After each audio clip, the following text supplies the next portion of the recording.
should be up momentarily here on the live stream. Yep, we're up. Good. We're getting the quality good. Let's see. Reconnect on the chat so we can get with folks here.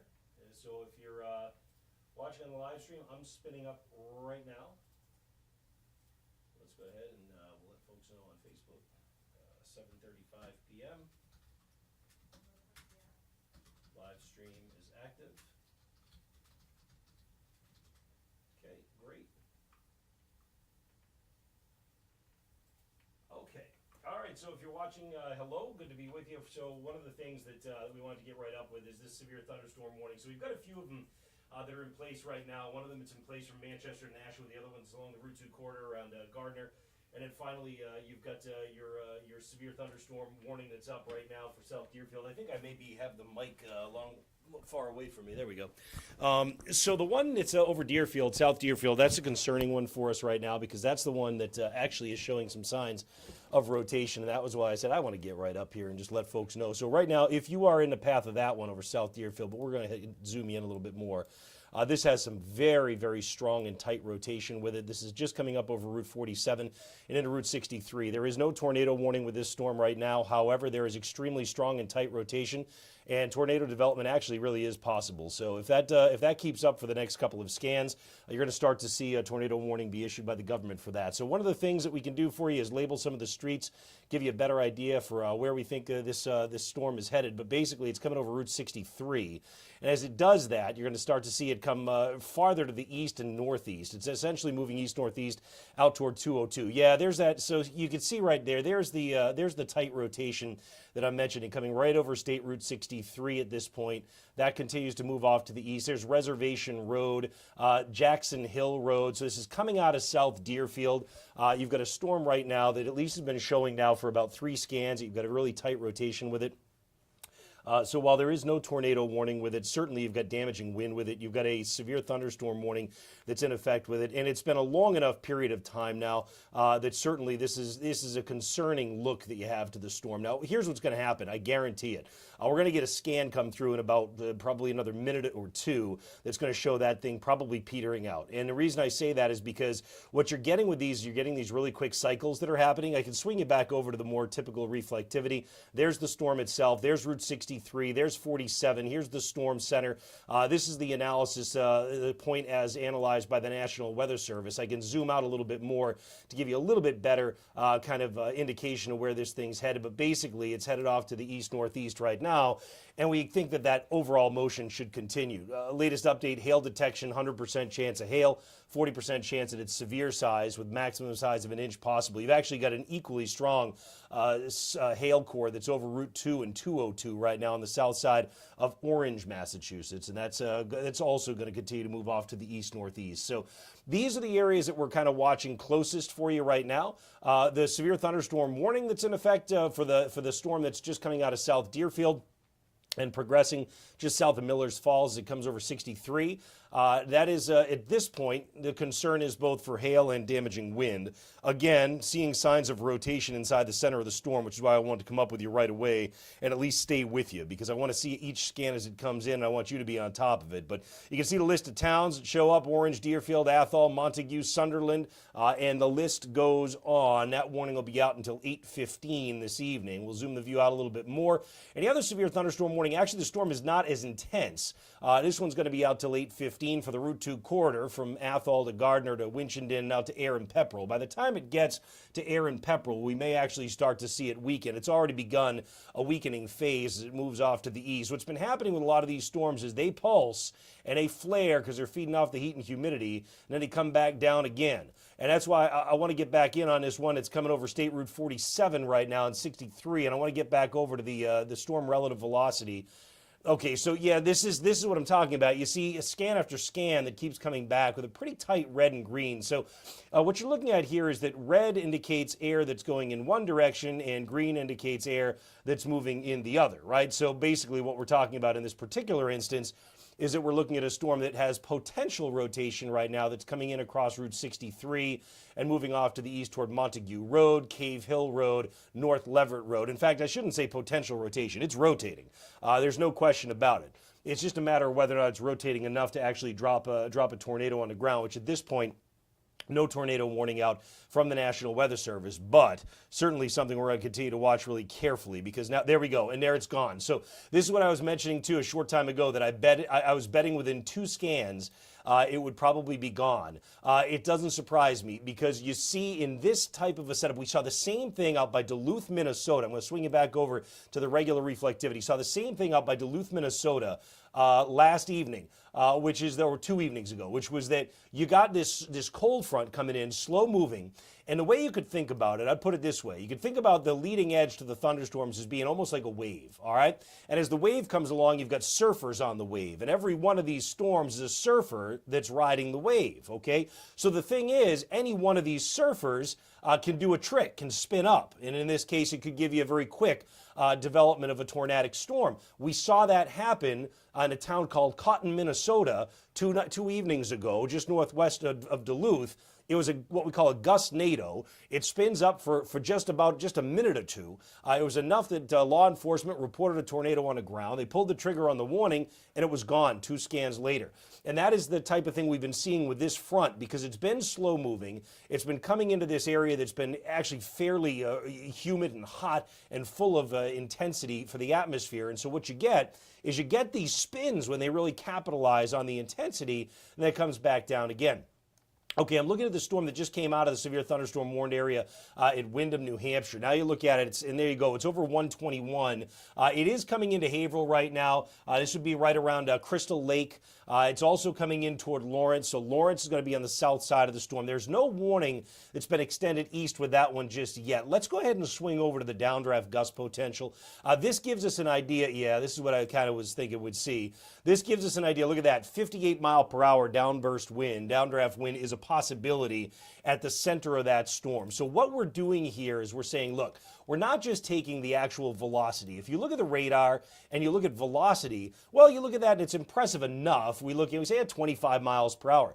But the thing is, the atmosphere being so hot, so humid, there's the severe thunderstorm warning. There you go. Brand new warning issued by the National Weather Service for Essex County. That's for that storm. And you see exactly why. So this is what I'm trying to do with you, and I'm going to keep trying to do with you, is keep you a step ahead so you know what's coming before it comes. All right? So in this case, we were doing the analysis. You saw with me that the downburst winds were on the order of about 58 miles per hour. That should be enough to pull the trigger on a warning. National Weather Service out of Norton, Massachusetts saw the exact same thing. Pulls the trigger on the warning. This will be Amesbury down to Haverhill, running into Lawrence. The storm is dropping to the east-southeast, and it's actually moving east, but it's building toward the southeast. So as a result, you've got the warning that extends all the way down to Beverly. We'll see whether or not that storm will actually expand down to Beverly. The thought process here is it's going to capitalize on the heat and humidity. It's going to continue to build south just a bit. We can do towns and times for you, give you a little bit better idea for where it looks like the storm is going to be heading. Let me see if I can get swung over for you. There you go. So let me move it up so it's right up at the top of your screen, but not under my face. There you go.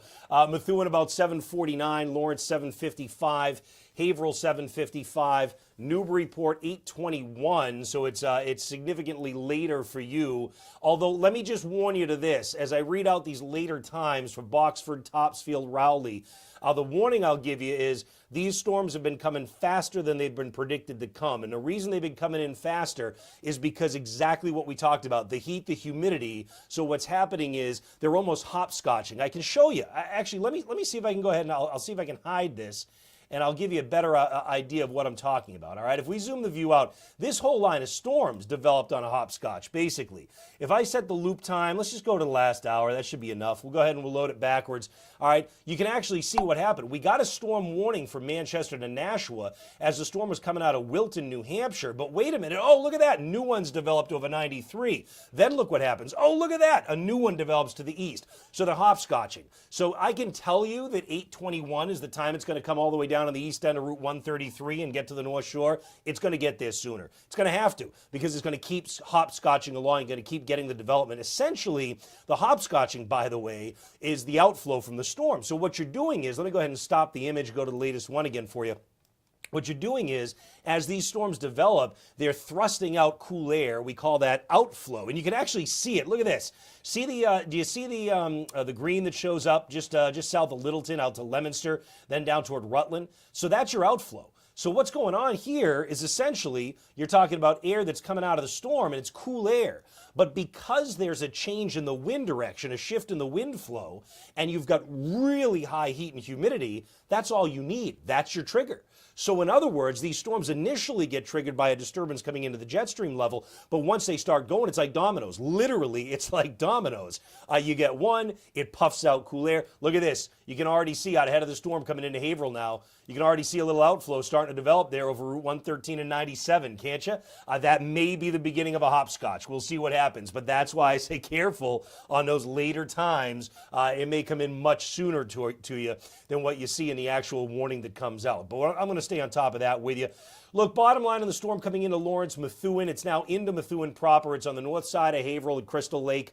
It's stretched across Atkinson and Salem at 97, and then extends farther north up to 107A.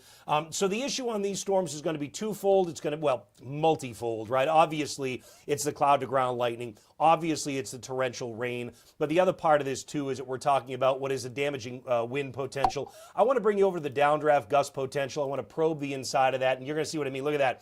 57-mile-per-hour downburst wind, a possibility with this storm now as it comes out of 121, heads over 108. It's coming into Newton, New Hampshire, and it's got the potential, anyway, for localized 58-mile-an-hour winds. You're talking about 54-mile-per-hour gusts possible in Salem. Again, when I tell you this, what I'm kind of saying here is that if you account for the downward momentum in the atmosphere, so it's not necessarily that I'm talking about the regular velocity. This is the velocity that a lot of times you'll see on TV, and I used to show this product all the time when I was on TV too, right? And by looking at this, we look and we say, oh yeah, okay, look, it's like 49 miles per hour on the south side of the storm, and it's true. But then you get up onto Salem, and where the damage is actually being done, right, Haverhill, and it's 5 miles an hour. You say, well, what's there to worry about? Remember, radar is measuring the wind going horizontally. You're experiencing the wind going up and down. So that's why when we set this technology up at 1 degree outside, one of the things we loved about this particular software, which, by the way, was built right in Windham, New Hampshire.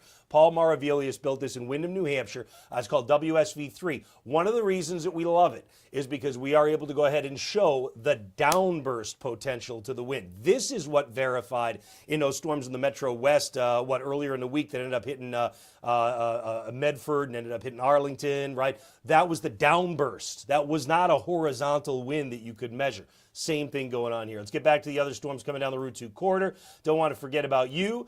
We were watching this one for a while, weren't we? And we were talking about the rotation inside the storm. And for just about 3 or 4 scans, it was absolutely getting strong enough to warrant concern over tornado development. But we expected it to go away in a few scans, and sure enough, it did. But let's go ahead and take a look at the storm relative velocity again. Again, in this case, it's the wind inside the storm. I am looking at horizontal wind this time because I'm looking for something different right now. I'm not looking just for downburst. I'm not looking for straight line. I'm looking to see, do we still have rotation in the storm like we did just a short time ago when it was out by South Deerfield? We watched that rotation dissipate. It should still be gone. Is it? It looks to be. You're not seeing a whole lot that's showing up here of red and green close together. You say, wait a minute, what's that coming in towards South Deerfield? Yeah, that's not strong enough and tight enough that I'm worried about it. So what that means is in these areas, we go over to the downdraft gust potential like we did for the Merrimack Valley. We take a look at that and say, aha, 55, 56, 58 miles per hour on your downburst wind right at the heart of that storm that's now come over State Route 47 and is making its way up toward 202, and it's headed up toward Athol and Route 2 and 2A. All right, so if you're in this warned storm, you're seeing for yourself here, it's the downburst potential of the wind that has the most concern for us. Now, obviously there's torrential rain in all of this, right? The atmosphere is loaded with moisture. Do you think you're getting damage right now under the warning that's out for Gardner, Fitchburg, Pepperell, Townsend? I don't know. I'm going to pull up. I've got your feed of tweets to me that are up over here, and I appreciate everybody who's feeding this along. And let's see. I'm not seeing anything right now in terms of you guys reporting any damage that's being done in that particular area, which doesn't shock me. If we go over to the downdraft gust potential here, it's still elevated. I mean, certainly the warning is still warranted, but it has come down, still 50, 53 miles an hour. That would be enough for some pockets of damage around Townsend and Pepperell. Then you get a big break where it's not as strong, and then you pick it up again with those next storms that are coming out of that next warned area. So this is what we're talking about in terms of these storms. There, again, you've got a little bit of a hopscotch that goes on here. You got a bit of an effect where they start to develop out ahead of themselves just a little bit. And as they do, the initial one tends to die out. So we'll probably see the very same thing happen with the storm that's now coming in across, across west central Mass and the north end of the Quabbin. As this starts to drop southeast, that one out ahead of it coming in toward Rutland, Mass may start to take over. And you might see some of the energy shift there. But so far, that core has been holding together pretty good as it approaches 202. Back to the Merrimack Valley storm. Nice hail core now. Look at that, 100% chance of hail. 50% chance you get severe criteria hail, 1 inch in diameter. Let's zoom in a little bit more. We can show you exactly where the hail core is, all right? That's just coming up on 108. Remember I told you it was headed up in toward Newton, New Hampshire? So here you go. Hail right now is coming down on Kingston Road. This is Route 125, okay? You come over Kingston Road, north end of the hail core, Crane Crossing, south end of the hail core, Smith Corner. Moving to the east, it'll come over 108. It will continue to move off to the east from there down Highland Road. You want to be tucked indoors away from windows. There is the potential that you end up seeing what could be some downburst winds inside this thing. There it is. You just watch it update live. All right. You just got the update on the hail core. And that's continuing to move east. There's the expansion now. Basically, you've got your warm, humid air feeding into this storm out of the front side. Rain's already coming down now all the way up through Bear Hill Road and out to Tucker's Lane, okay? But your hail core is where you see that purple. Can I prove it to you? I could prove it to you. I don't know how long it's going to take me to load, so let me give it a shot here, and we'll take a look if we can see the hail track over the last 30 minutes or so. This may take just a second to load up, but if it takes too long, I'm going to get antsy and I'm going to move on. But let's see. Yeah, it's going to take a while to load up. Yeah, it's unfortunately that's going to take a little bit. All right, so back to the regular radar we go, and we'll try and come and have that party in a little bit. Turn that on, see if we can get that back in a little while. All right, so again, there's your hail core with that one. That is probably one of the fiercest hail cores that we have on the map right now. Is the one coming out of Newton, New Hampshire, heading into West Newbury and Amesbury. It's moving due east. It's going to cross the state line, so it's headed in for you. You got hail on the way. If you're parked outside in Amesbury, you might want to move the car inside. Particularly if you're on the south side of town. But do it fast. I don't want you out there while lightning's coming through, right? That becomes an issue. We got cloud-to-ground lightning. That's always your... Honestly, at the end of the day, the damaging wind and the cloud-to-ground lightning are the biggies. You don't get a warning for cloud-to-ground lightning. We should, but it's just that you get them so often with storms, right? You get... Instead, if you have our app, you get the notification. It tells you when lightning's nearby. A lot of you probably got that, and that's why you're watching right now. And I don't know if we push notified our live stream. Hopefully we did, so that folks in the app are watching as well. If you have our app and you want to see it, by the way, you want to see the live stream, you easily can. You just scroll down to the bottom and you'll see the link to the live stream there. All right, so let's see. Thanks to everybody for who's sending along your input right now. Just seeing some of you are on the chat. If you're looking at livestream.onedegreeoutside.com, livestream.onedegreeoutside.com, you'll see a chat right in there. I actually can watch it with you, and I can actually see the chat and see what you're putting in there. So you can put it in there. I see the request for marine forecasts, including water temperature. It's an interesting time to ask, but you've got my attention, so darn it, you might as well. We'll get on that. Actually, we got a nice upgrade that'll be coming soon in terms of our marine forecast. So we're excited to bring that to you. Everything we're spinning up, we've been spinning up from scratch. So, all right, good. So thank you very much. I got a notification. Glad to hear it. Fantastic. So, if you are just tuning in and just joining, look, this is what we do, right? This is what Danielle and I have started as a digital first, kind of outfit here.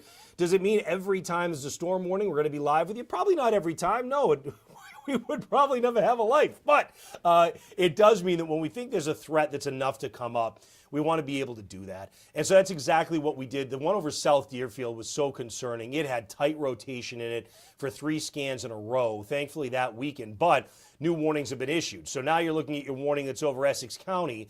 All right, here is an update on the Townsend Times are being pulled actually right from the National Weather Service warning. So let me get you, hold on a second. I'm going to get you my own track on this, because what's happening is these storms, like I said, they tend to be outrunning the speed. They're moving a little faster than initially anticipated. So let's go ahead and actually let's click on the leading edge to this line. All right, there we go. Now building in Andover, doing a nice job, isn't it, of filling in on the south side of the warning. We talked about would that happen or not. Let's come out, see now. Oh, I just had a lightning strike right outside the back of the house here. All right, here we go. Here you go. See, this is what I'm talking about. Here is, I trust these towns and times. These are the ones now that we're doing in-house, and these are going to be different from what you're going to see. The warning that was issued, I think, had an 8:20 arrival at Boxford.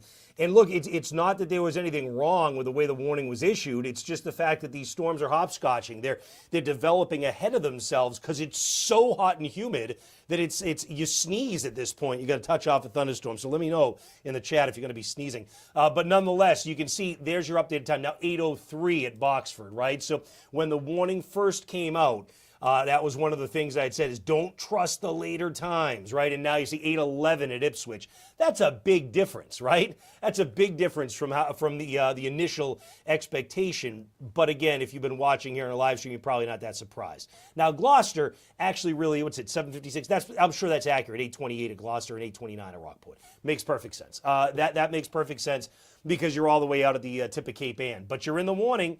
And now you know what time it's going to get there for you, okay? Let's see, seeing on the chat here that we've got storms, let's see, storms coming into Norwood around 8:30 or no? No, I don't think, let me take a look for you at Norwood. It's a good question. No, you're too far down to the, let me get rid of this. Can I get rid of this here? Let's see if I can, oh, yeah, I know what I did. There we go, hold on. There we go. No, so I don't think that... You got them at 8:30 at Norwood. I think you're a little bit too far southeast for 8:30. It depends. If this one over Rutland can develop, oh wow, I got a lot of lightning right outside here. We are on generator power, so if we take it and battery backup to get us through till the generator kicks in. So if we take a hit, that's we'll stay up. At least that's the expectation. So you can see the storm over Rutland could make a run down toward Norwood. We'll watch it. The other thing, just so you know, in Norwood, Dave. You see this little green that shows up? I was explaining earlier, that's outflow. And so what outflow is it's the cold exhaust of the storm. So it's very warm, it's very humid right now, but up high in the sky it's very cold. That's why we're getting hail. So what happens is when the storm comes and gets that downdraft going, right, which is what produces the damaging wind in spots, well, that's all cold exhaust coming down through the storm. So here's what could happen in Norwood, just so you know. This outflow is a shift in wind. So as it comes into the south and east and hits the warm, humid air that it's in right now, see how it's touching off a little bit of showers there? You might get new thunderstorms develop on that. And if that happens, you nailed it, Dave. You nailed the forecast by saying 8:30. But that would be if that outflow comes in on top of you. So you know what? We're going to stay with you anyway. We'll watch it together. Special marine warning now just issued for the coastal waters from Plum Island all the way back down to Beverly Harbor. Again, Plum Island all the way down to Beverly. Special marine warning. That'll be out till 9 a.m. There's that storm motion southeast. That's what we talked about, building into the heat and humidity, right? So, look, if you know someone who's out on the boat, anywhere between, honestly, Portsmouth Harbor, really, but let's just say Seabrook, mouth of the Merrimack River, running down through the Annisquam, and then down to Beverly, even Salem Harbor, they should be getting back into port. Either that or they're going to have to batten down the hatches, right? Because that's coming in at them, and the biggest concern there is the lightning aspect with it as well. North Reading, really windy, some close lightning. Are we on the southern track? Yeah, North Reading, you are. We'll zoom in a little bit more. There's Andover, all right, so we come in a little tighter. There's Route 28. There's Abbott Street, all right, there's 28 for you. And you can see that the heart of that storm is coming over Lawrence, Andover, North Andover right now. It extends all the way up through Haverhill. Amesbury now is into it. The hail core, there's two. It looks like actually there could be even three hail cores right now.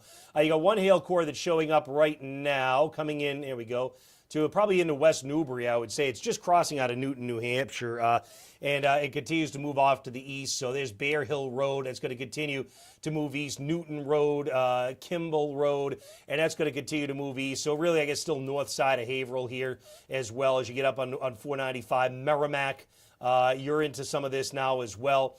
Then you got another real heavy torrential rain shaft that's coming down over Haverhill proper at 97. Methuen, you just got blasted. You've sent it down. That's what we're watching down in Andover. That's headed into Boxford, and I'll be on top of you probably in the next 10 minutes tops, I would say.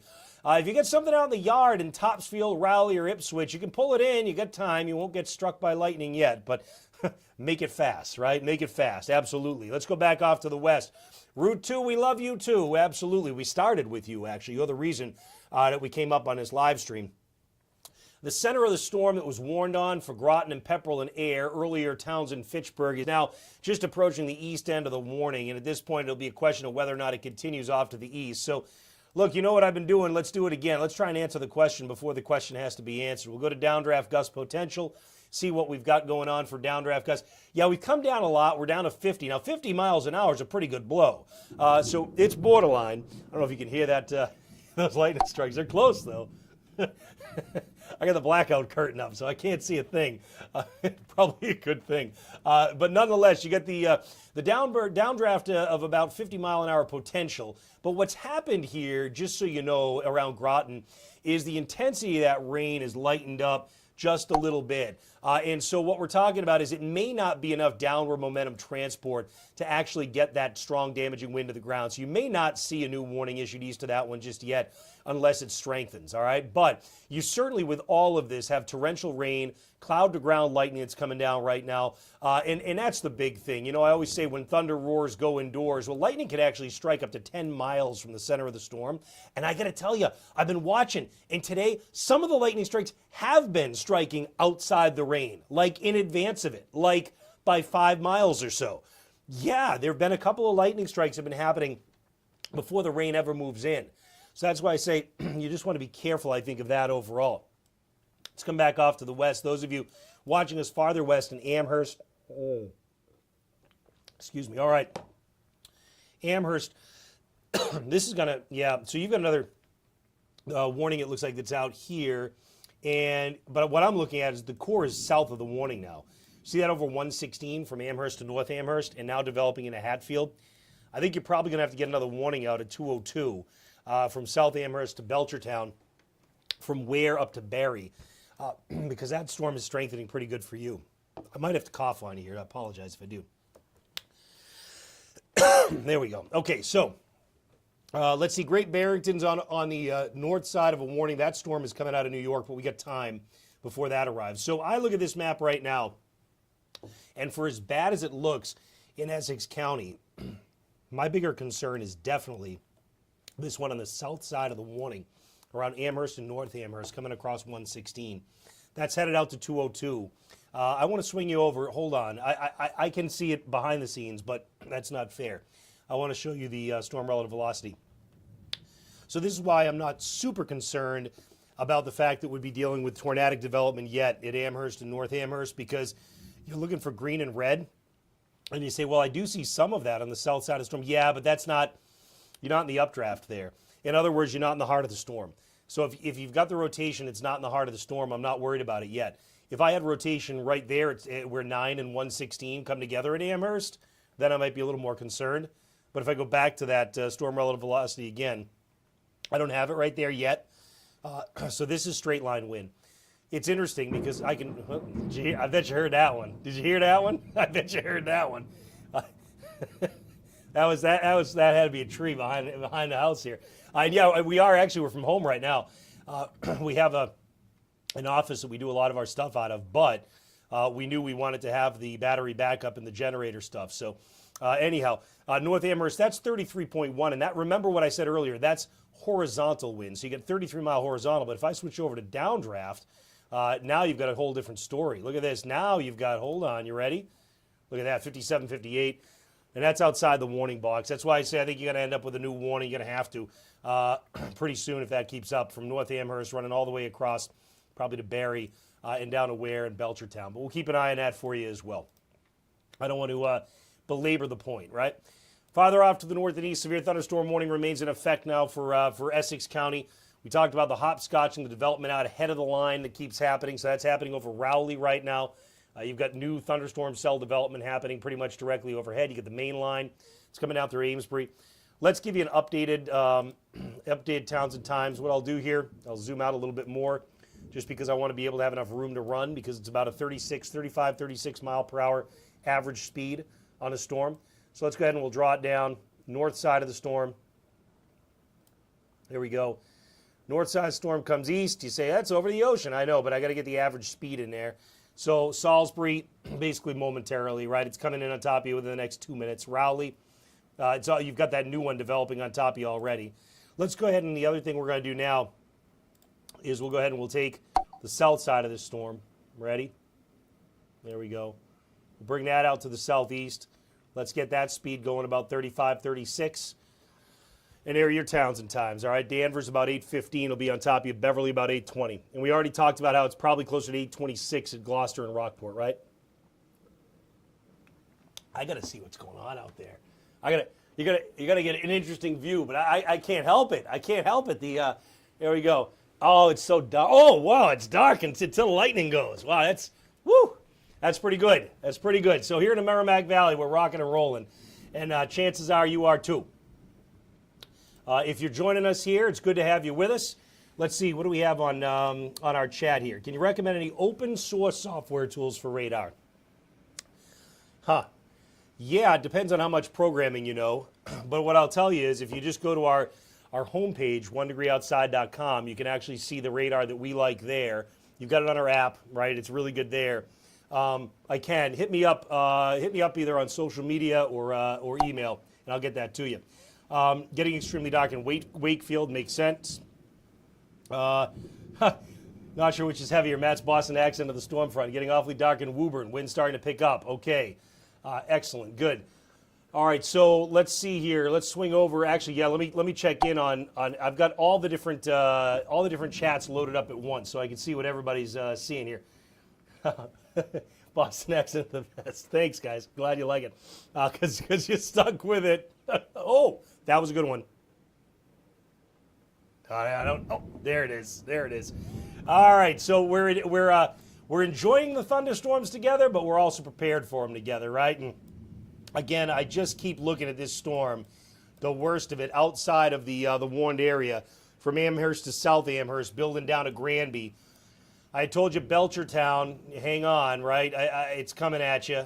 Barry, you're already into one round of downpours. You got 1, 2, 3, 4, and if I zoom the view out, 5, 6 areas of downpours that are coming to Barry. So that's you're gonna be raining for a while. All right, you're gonna be raining for a while. I'm either raining or hailing out there, judging by the sound. Look at that! Look at that new outflow. Look at that outflow boundary. That's incredible. So if you're just tuning up there, okay, new severe thunderstorm warning has been issued now, brand new one. How you doing? All right, that was you heard that one, didn't you? That was right outside the window. All right, so let's go ahead and the show must go on, my friends. Here's what's going on with the new warning that's out till 9 p.m. And this does include the northern suburbs of Boston. So the expectation here is that because we've been watching the storms building southeast, that perhaps this next round will also build southeast. And so that's why the Weather Service has issued this warning all the way down through Medford and Lynn.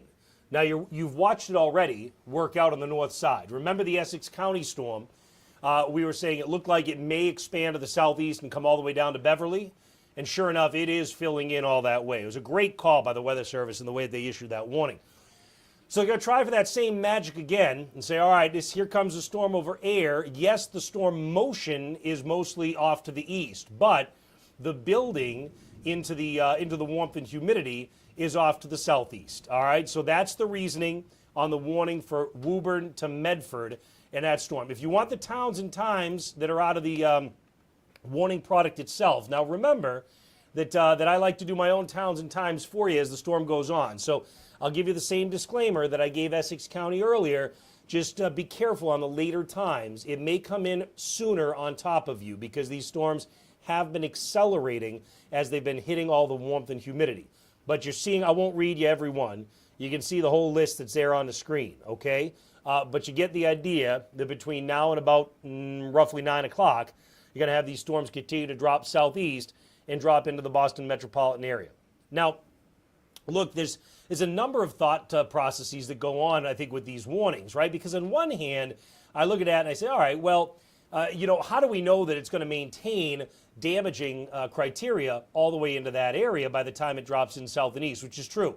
But also, the other part of this is, and you know this, if you live in Woburn or if you live in Cambridge or if you live in Arlington or Somerville, you know that as you get deeper and deeper in toward the city, it's easier and easier to get damage done, right? I mean, really, because you can bring down a tree limb, and it's something that can be very impactful, where in some of the other areas, a tree limb falls in the forest, and nobody knows the difference one way or the other. So it's a little bit easier, believe it or not, to verify damage when you get into some of the high population areas. All right, there's the new warning that I was telling you was coming, right? Remember, we saw, was it about maybe 10, 15 minutes ago, I think? I lose track of time during this stuff, but we talked about how you were going to be in a warning. There's going to have to be one south of the one that was issued, and there it is. So this new warning out from the National Weather Service till 9:15. Again, let me slide this up toward the top so you can see the towns a little bit better. And you can see the max wind gust to 60 miles per hour. We've been looking at that together. I'll show you the downburst tool again in just one moment so you can see exactly where the damaging wind is. We'll do that for all the storms from the Merrimack Valley all the way back down across Worcester County. All right, but on this one, let's do the same exact thing we just did. Let's do the towns and times from the warning statement. And you can see for yourself that we're talking about, Warren and East Brookfield, about 8:37, 8:40. Worcester, about 8:45. And again, I'm going to give you the same exact kind of heads up that I've been giving everybody on the second half of these warning polygons, which is that you very well may see it arrive sooner than anticipated. All right, Westboro 8:54. It may arrive sooner than anticipated because these things, once they start racing in through that, once they start racing in through the heat and humidity, they're off to the races, quite literally. All right, let's see. Quite violent in Middleton. Yes, it is. Lots of thunder, lightning, and rain in Andover. Yes, it is. Absolutely. You provide the best weather service, 1 degree great. Thank you. We hope so. We hope that we can make life a little better for a few folks along the way. When's Mattapan and Milton getting these storms? Yeah, you know what? If they come in on target, well, you know what? Stand by. Stand by. Hold on. Let's do it. We haven't done our own storm track in a little while. Stand by. Let me draw this out. All right, bring it down here. Take it all the way out there. Keep going. All right, here we go. Bring it out it's been about 35, 36. There you go. So this is our own towns and times. All right, I gave you the ones that are right off the warning, but here are your own towns and times. Let me get it up there so you can see it real good. All right, so Mattapan, you got to be real close to that Boston time of 8:39. Brookline about 8:40. Quincy about 8:53. All right, so I'll leave those up there for a while because I know there's a lot of you who are in the path of the storm. It's a pretty high populous area. Right on my doorstep in Sterling. Scott, thanks for letting us know. Let us know what happens. Keep us posted. I'm watching you here on the chat. We've got a few different chats that go on at the same time, so I appreciate everybody. Some of you are doing the chat that's right on livestream.onedegreeoutside.com.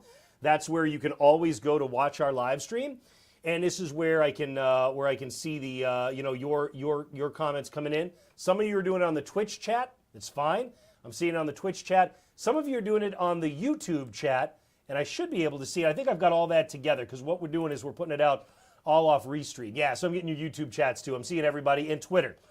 Seeing your Twitter comments that are coming in as well. So good. I'm glad to see everybody's comments are being seen here. So don't hesitate.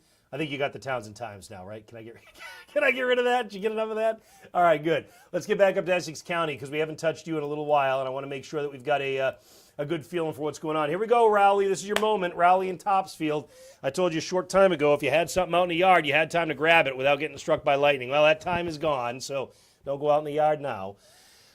We get the marine warning out, Plum Island. This is it. You're about 2 minutes out. 2 minutes out on the storm, but be careful. We've had cloud-to-ground lightning strikes happening in advance of the rain so far tonight. It began in New Hampshire. We started to see the cloud-to-ground strikes outrunning the storms. It makes sense. Do you remember, if you've been watching for a little bit, I told you a short time ago that what we've been looking at is these storms almost hopscotching. They get ahead of themselves. They build farther down the line because it's so hot and humid. So as they start to build in the anvil, the top of the storm starts to come overhead, and then that storm starts to thicken overhead. What you end up getting is you get lightning strikes overhead before the rain even ends up making it down to the ground. So that means that Danvers, Essex, Route 133, look, you got You got the chance of lightning strikes right now, even though the rain is still coming in at you. All right? Is there hail left anymore with the storms? Well, you know what? With these in Essex County, I'm willing to bet it's a lot lower chance. Let's go over to the mean estimated hail size and see what we got. Yeah, that's a product. We can do that here.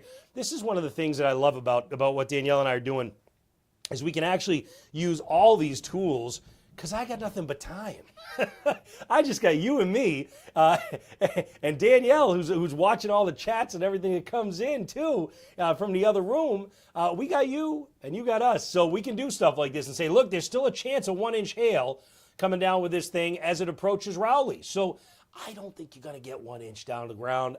I doubt it, but I do think you'll get small hail. I think you're going to get pea-sized hail. So Rowley, just so you know, Topsfield, just so you know, you're probably going to get some pea-sized hail, and now it's on top of you. All right, down the line we go. Route 495, what a mess, huh? It's been pouring on 495 now, and so what this means is we're talking about what continues to be ponding of water on the highway, right? So traveling on 495 stinks. It's been raining in Haverhill and raining hard now for about 40 minutes. So break at Wyndham on 93. And then you get back into the downpours again. The Everett Turnpike has been in the rain in southern New Hampshire. And then you come on down Route 2 and 2A. You've been in the rain for a long time now. And here's that south side of the storm. Now, this is that area I was watching, right? Amherst to Granby. This is the strongest storm we got on the map. Well, let me zoom out before I speak too soon. Yeah, it's the strongest storm we got on the map right now as it drops into the southeast. That's going to cause some localized damage too. And speaking of, let's just do, and I haven't forgotten you in Western Mass. I haven't forgotten you. It's just that your warned storm still is trying to get across the state line out of New York. So I'll get to you once it's in on top of you. For now, we get a lot of folks that the storms are right on top of them for. All right, here's what I want to do.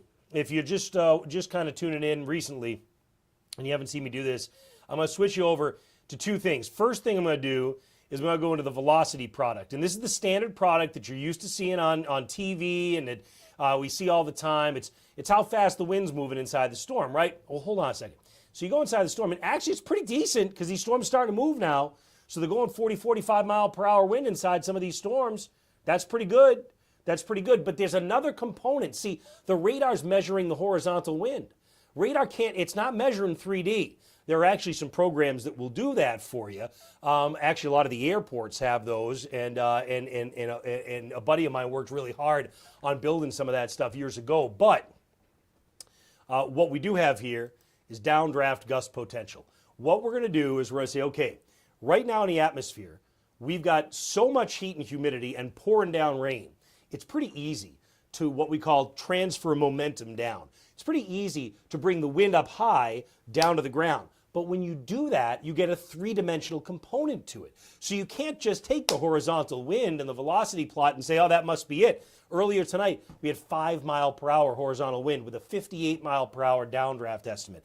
Now you still are estimated to be about 53, 54 coming into Topsfield. Now, does that mean everybody all up and down here? Nope. Couple things. First of all, you can see for yourself it's patchy, right? You see the areas of white where it drops off considerably. Second thing, you really have to have these in order for these downdraft estimates to verify, it has to be concurrent either with a hail shaft or heavy rain shaft, because you need something to bring that downward, that momentum all the way down. You'll still get wind under these things, but it won't necessarily be to the strength you see here. Well, keep in mind when we get out and we get out on that storm coming out of Amherst now that's hail and that's heavy rain. That's a 57 mile per hour downburst. And I'm willing to bet somewhere in there it's verified. I'm willing to bet somewhere in there it's verified. And then you got other little pockets along the way, right? If we zoom into the center of the warning, either side of Barrie out to Rutland, right? We've got areas of 55 mile per hour wind that still show up in here as well. And again, these are pockets. They're not happening everywhere. But this is why you get the warnings. And by the way, as I go back over to the regular radar, this is why when you get the warnings, you have a huge area that's under it. Look at the huge area under the warning, right? Everyone in orange is under a severe thunderstorm warning, like the deep orange. The light orange is the watch, okay? But everybody may be under that severe thunderstorm warning, but not everyone's going to get damage. Not everybody's going to get damage, right? It's going to have everything to do with if you're under that little pocket where you get that stronger downburst wind.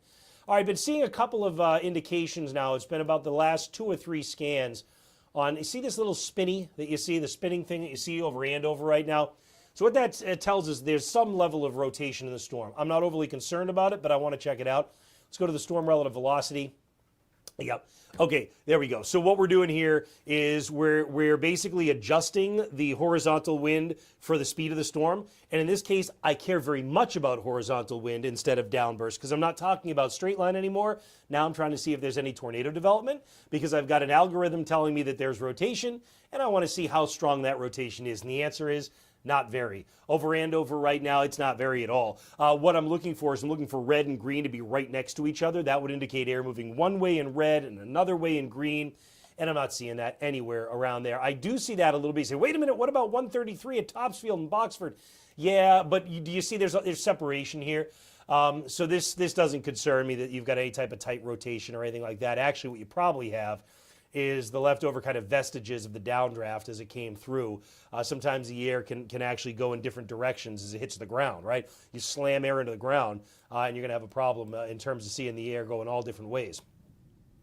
Down by Clinton, you've got your downpours in on you now. Look at that. Look how they're stacked up past 31, going all the way down 122, right? I mean, that is a long line of downpours. Now, the question becomes, are we going to need to worry about a flash flooding? And at this point, the storms have been moving fast enough that we haven't really had to worry about that yet.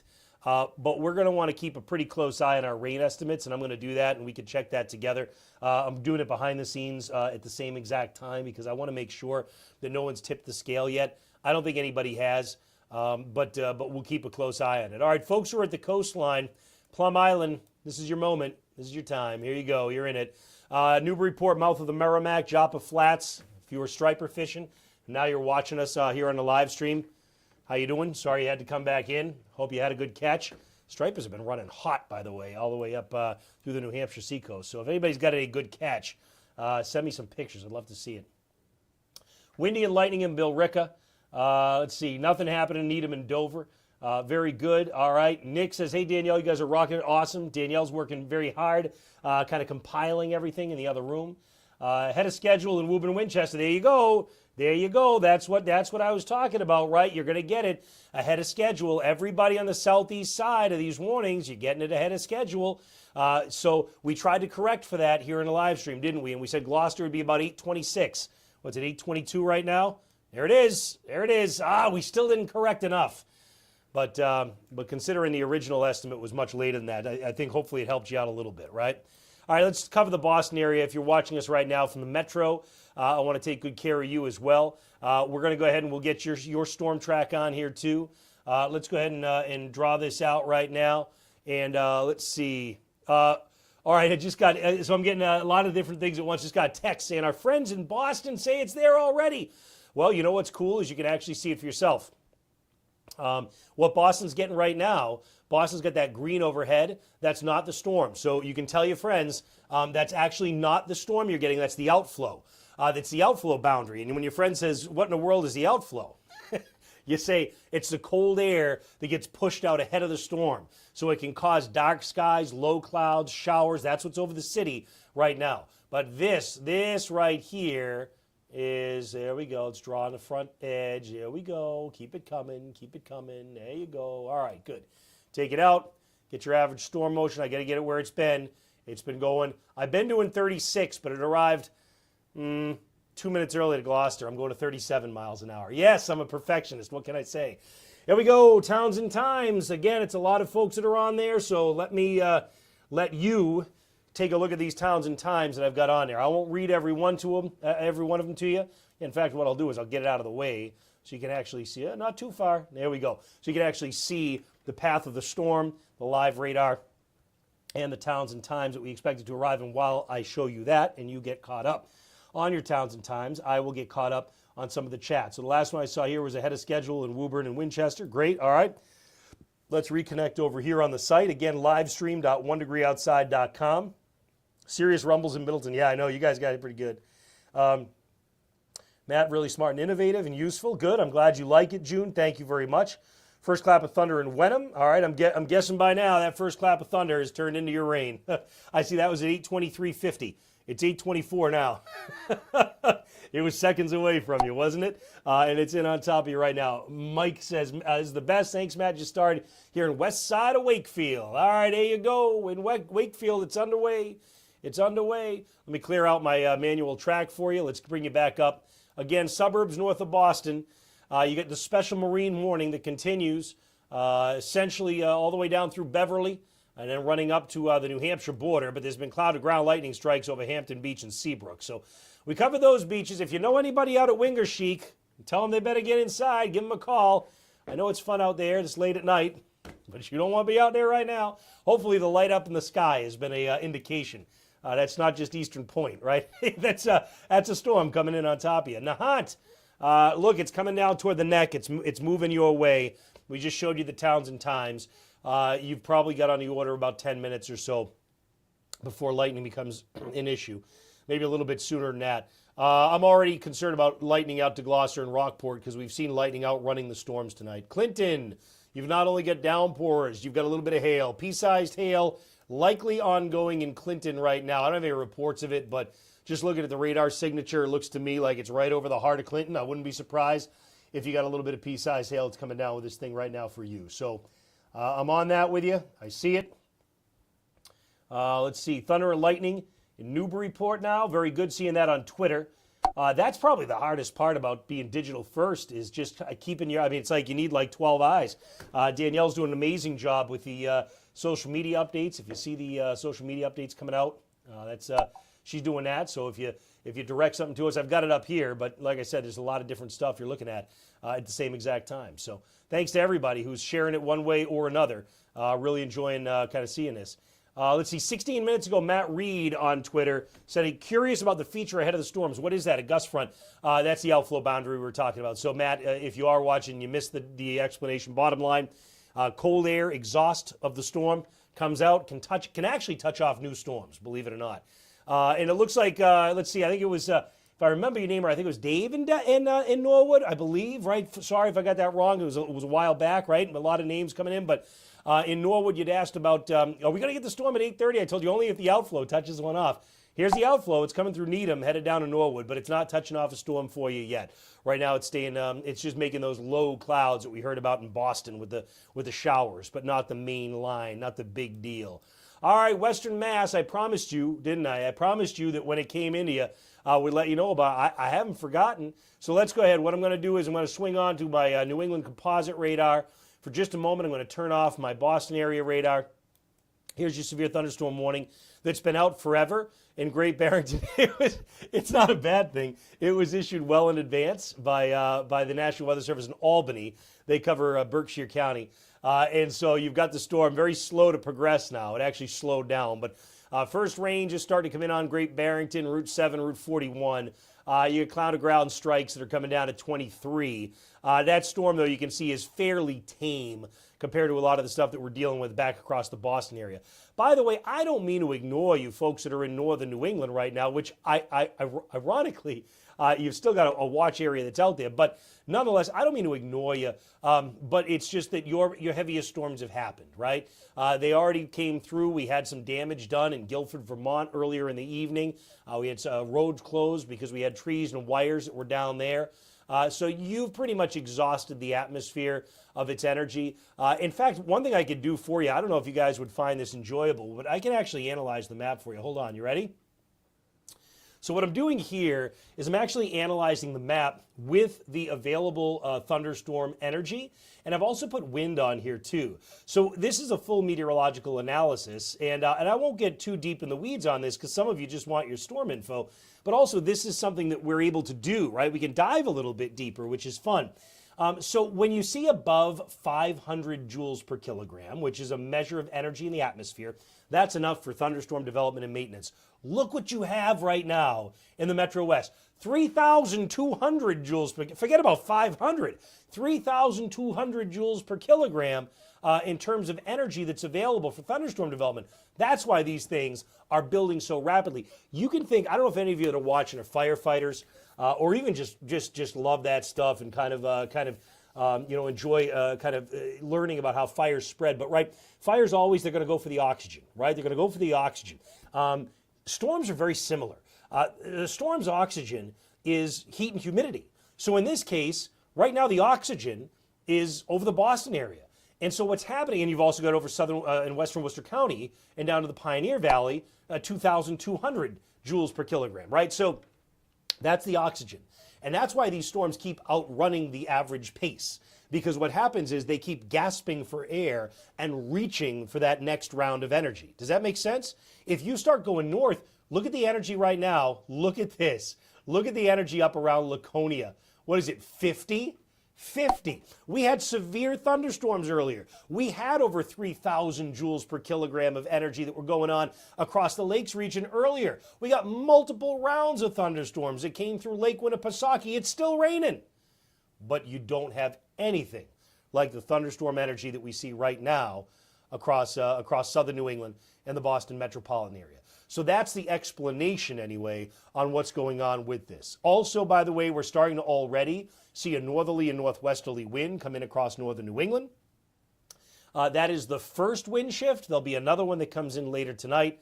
But in other words, the change is underway, right? We're seeing the change in air that's underway right now. All right, let me go ahead and get you back in. I want to get you back into the Boston area. We took that little meteorological journey. That was fun. Thanks for coming on it with me. But I also want to make sure that you still see what's going on for your town, right? So Gloucester, here it is. It's in on the west side of town. It's come across the first circle at 128. Is it going to make it all the way downtown? You bet it is. Absolutely. Rockport, here it comes, right? You can see the flashes in the night sky. It is pouring right now up and down 1 and 1A. It is pouring when you get into Danvers and Peabody, 114. You've got to have real big puddles out there right now, I would imagine. And now in comes the storm running into the Boston. Whoa, sorry to make you a little seasick there. Running into the Boston Metro, all right? So Reading and Wakefield, you've got one of the storm cores. Danvers, you've got another one. You're sending them all to the southeast. Melrose and Malden, you're into it already. Now you say, now wait a minute, that's ahead of schedule. Right. That's exactly what we've been talking about here on this live stream, is that everything has been moving well ahead of schedule because it is doing that thing where it's gasping for the heat and humidity, which is why now at Nahant, hopefully everyone's in off the beach, and Marblehead, hopefully the sailboats are all back in because we're talking about lightning strikes now that are starting to make their way really within about 4 or 5 miles, and we know lightning can strike up to 10 miles outside the center of the storm. Let me go ahead and get that downdraft gust potential for you. You ready? Okay, here we go. Let's do an analysis on this one. So you're looking at the bottom number because you are seeing DBZ. That's a radar reflectivity number, and the top number. The bottom number, 47 miles an hour, 48. This has come down, hasn't it, folks? If you've been watching, I'm going to zoom out a little bit more. If you've been watching this live stream for a while, and up around Essex County, we still have some higher values. But we were looking at 58, 59, right? Now, we've still got 51 up around Ipswich. Now, does this, again, I explained earlier, but if you're just joining, does this mean all of this is reaching the ground? Nope. What this is basically if you had perfect transport of momentum down to the ground, you'd be talking about 53, 54 mile per hour gusts in these areas, right? You don't get perfect transport unless you've got real heavy rain. That can really, kind of speed up your transport or make it more efficient. And so that's a possibility right now. That's also a possibility at Reading. I mean, you got to figure, look, 47 miles an hour gets to the bottom number, 51. I saw 51. There it is, 51 miles an hour. That's going to do damage if it makes it down to the ground, even if it's not technically severe thunderstorm criteria, 58 miles per hour and greater. Clinton, here's my concern with you. You've got that we talked about the hail core that was coming down over you, right? So that helps to bring down 50 mile per hour downburst wind. We may be doing the same thing right now when you get just west of Marlborough. Let me zoom you in a little bit. And you can see right along 290 in Northborough. This is one of the areas, Howard Street, all right, running all the way down to Green Street. There's 290 across to Whitney Street. This is your area too, where you very well may be looking at what may be some locally damaging wind that comes in. Let me turn that off for a second. What am I seeing underneath? Okay, that's my New England radar composite. That's fine. All right, let's go ahead and zoom back out. Swing it back over to the reflectivity product used as seeing. There we go. All right, and so here it is. The storms are closing in on Boston. Now Springfield's getting into it too. Don't want to ignore our third biggest city in Massachusetts. You've got a storm that's looks like it's almost really been strengthening as it comes into the Pioneer Valley, right? Because we didn't see that core a short time ago. Let me take that loop. What I want to do is just a half-hour loop. Let's go ahead and play it through. All right, yeah, look at that. Look at that. Wow, Holyoke, somebody breathed toward the south and fed that storm into Chicopee. And now it's starting to come down into Springfield. Look at that. That's a development. Now this is what, a half-hour loop? That's a development just in the last 10 minutes coming into Springfield and Chicopee. We'll watch out when Wilbraham, you may end up in a warning too if this thing continues to strengthen. We'll see. We'll see whether it can feed off that heat and humidity sufficiently or not. Marlboro, boy, you into it now, huh? You got that thunder and lightning headed down to Framingham and Westboro. Framingham and Westboro, you felt the air change, didn't you?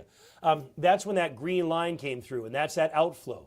That was the cold air exhausting out of the storm, and that's why you felt that air change when it came by, but it didn't change the atmosphere. That wasn't the cold front. All it did, it was a prep out ahead of the storm. So now you've got this next storm core dropping right over Route 20, coming right down 495, and from Westboro to Framingham, we very well may start to see some downburst estimates go up in this area for you as well. Who else do we have here on the chat? I want to make sure that I get caught up with everybody. Let's see, Lightning in Salem, Mass.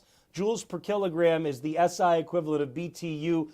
You could think of it the same type of way, right? I mean, it's basically what you learned about, if you remember high school chemistry class and you had calories and joules, right? And so basically it's that same measure of potential energy essentially, but and you're doing it by volume in the atmosphere. So that's the most direct comparison I can make is when you learned about joules and calories back in high school chemistry, if you remember that.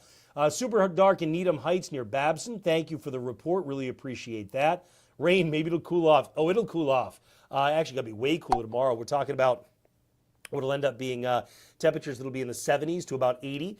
If you're outside of 495, you might break 80, but it's going to be a backdoor cool front that this turns into. It starts out a regular cold front, becomes almost backdoor, meaning a northeast wind comes in off the ocean. So right at the coastline, tomorrow it's a whole new world for tomorrow. Absolutely. Getting dark in Medford.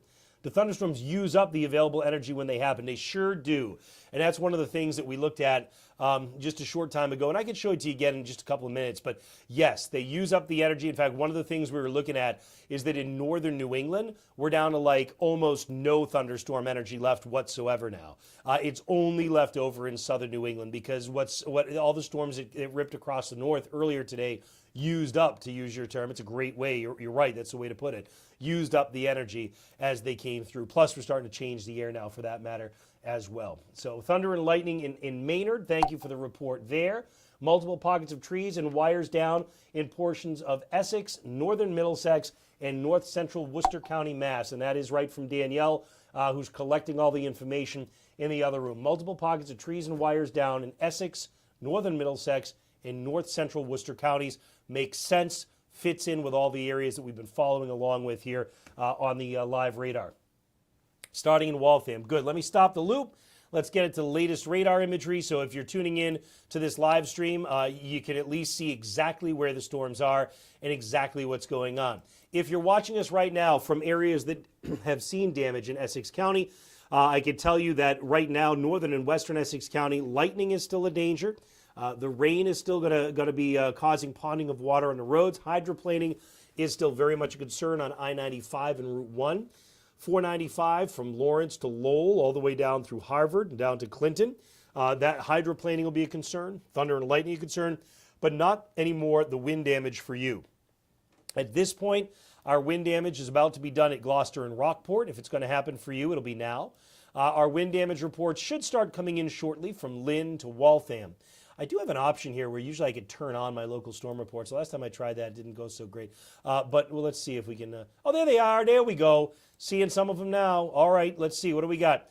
There's one of the local storm reports. This is out of Methuen. Of course, we watched this together on the live stream, just under an hour ago. Fire department reports tree down at Blackberry Lane and Observatory Road. Very good. And then here's that Route 2 stuff. What do we got? Tree and wires down at the intersection of Haynes Road and Trophy Avenue. We've got another one here that's going to be the 20 block of Turner Road in Townsend. Very good. And by the way, for those of you that don't know, tip of the cap. You see how they all say at the bottom here, relayed by amateur radio? Tip of the cap to the Skywarn weather spotters who are part of the National Weather Service Skywarn Spotter Network. and oftentimes have ham radios and relay the reports of damage through their ham radios. And then there's a couple of folks who work real hard. Rob Macedo is one of them. He's worked for decades at coordinating all these reports and getting them out. So when we see these reports that are sent out through the Skywarn network in particular, that is really just volunteer citizens who want to make sure that everybody stays aware. And the reason it becomes important is because as the reports of damage come in, you start to realize these storms will continue to be damaging. Law enforcement reports a tree and wires down on Devon Road, and that is in Leominster. Meanwhile, in Fitchburg, a tree landed on a roof at the 50 block of Central Street in Fitchburg. Hate to see that, but we got a tree down on a house on Central Street in Fitchburg. And then up in Winchendon, this is where, let's see, tree down Elmwood Road that's blocking the street up there.